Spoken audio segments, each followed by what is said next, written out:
A well-functioning knee joint is critical to mobility, including standing, walking, and running. To better understand how knee problems occur, it is important to understand some of the anatomy of the knee joint and how the parts of the knee work together to maintain normal function. The important structures of the knee can be divided into several categories. These include bones, joints, ligaments, tendons, muscles, nerves, and blood vessels. First, let's define some common anatomic terms as they relate to the knee. This will make it clearer as we talk about the structures later.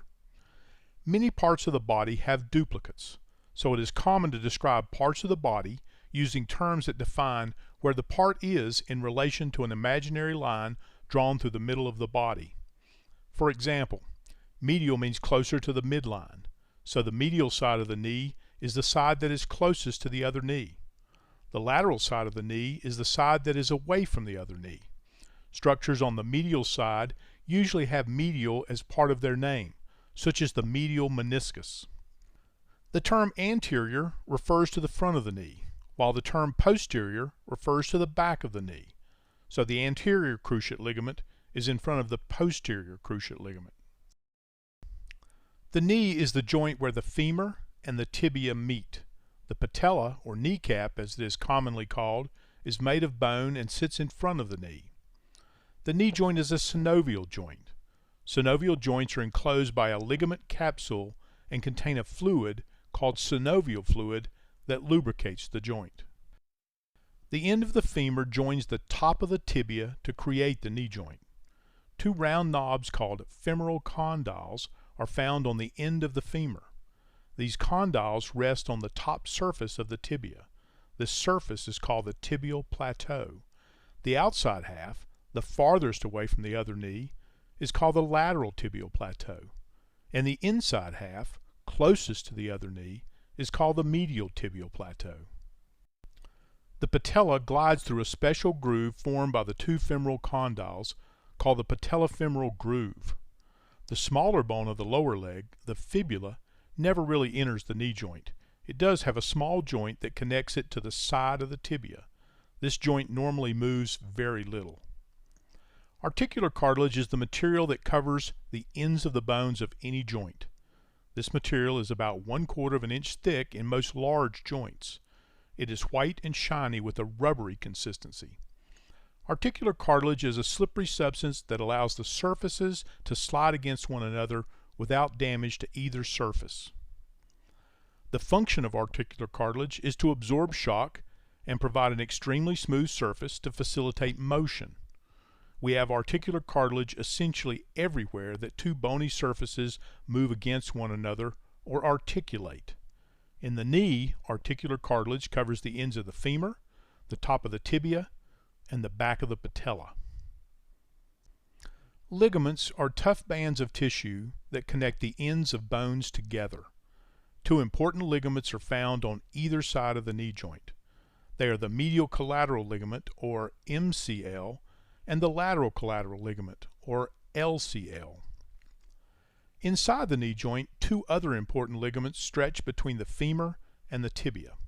The anterior cruciate ligament, or ACL, in front, and the posterior cruciate ligament, or PCL, in the back.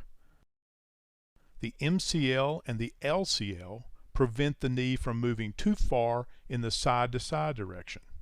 The ACL and the PCL control the front-to-back motion of the knee joint.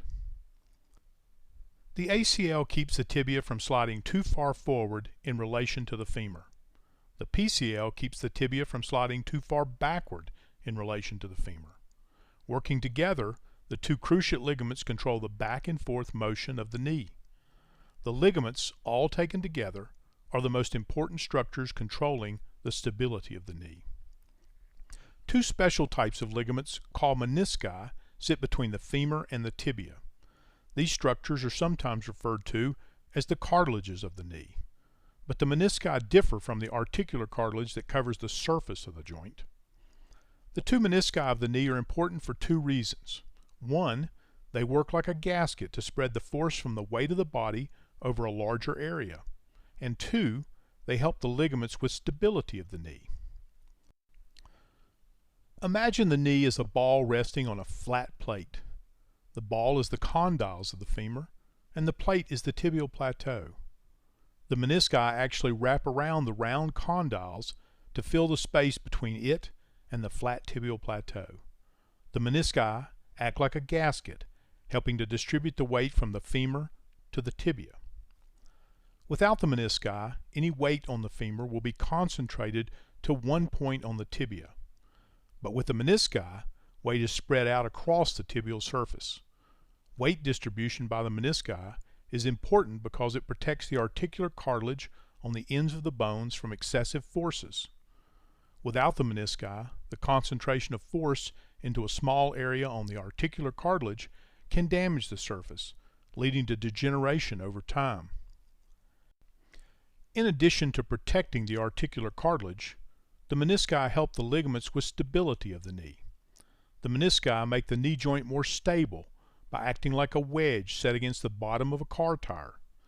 The menisci are thicker around the outside, and this thickness helps keep the round femur from rolling on the flat tibia. The menisci convert the tibial surface into a shallow socket. The socket is more stable and more efficient at transmitting the weight from the upper body than a round ball on a flat plate. The menisci enhance the stability of the knee and protect the articular cartilage from excessive concentration of force. Taken all together, the ligaments of the knee are the most important structures that stabilize the joint. Remember, ligaments connect bones to bones. Without strong, tight ligaments to connect the femur to the tibia, the knee joint would be too loose. Unlike other joints in the body, the knee joint lacks a stable bony configuration.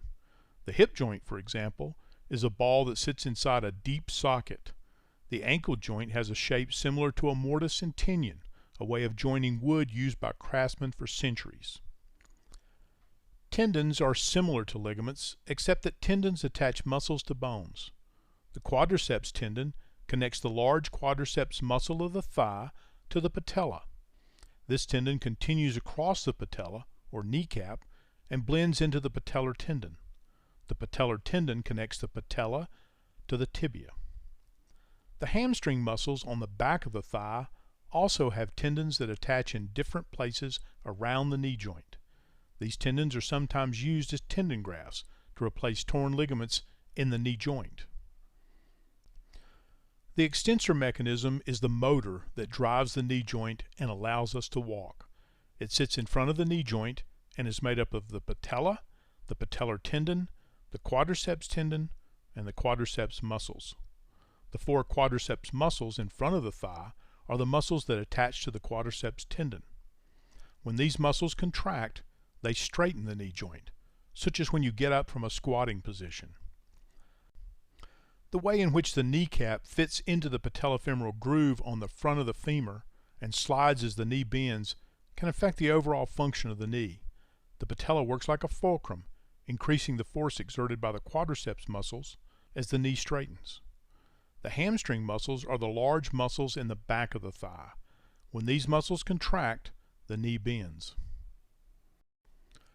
The most important nerves around the knee are the tibial nerve and the common peroneal nerve in the back of the knee. These two nerves travel to the lower leg and foot, supplying sensation and muscle control. The large sciatic nerve splits just above the knee to form the tibial nerve and the common peroneal nerve. The tibial nerve continues down the back of the leg, while the common peroneal nerve travels around the outside of the knee and down the front of the leg to the foot. Both of these nerves can be damaged by injuries around the knee. The major blood vessels around the knee travel with the tibial nerve down the back of the leg. The popliteal artery and the popliteal vein are the largest blood supply to the leg and foot. If the popliteal artery is damaged beyond repair, it is very likely the leg will not be able to survive.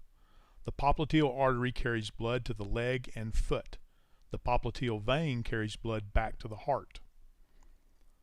The knee has a somewhat unstable design, yet it must support the body's full weight when standing and much more than that during walking or running. So it's not surprising that knee problems are a fairly common complaint among people of all ages. Understanding the basic parts of the knee can help you better understand what happens when knee problems occur.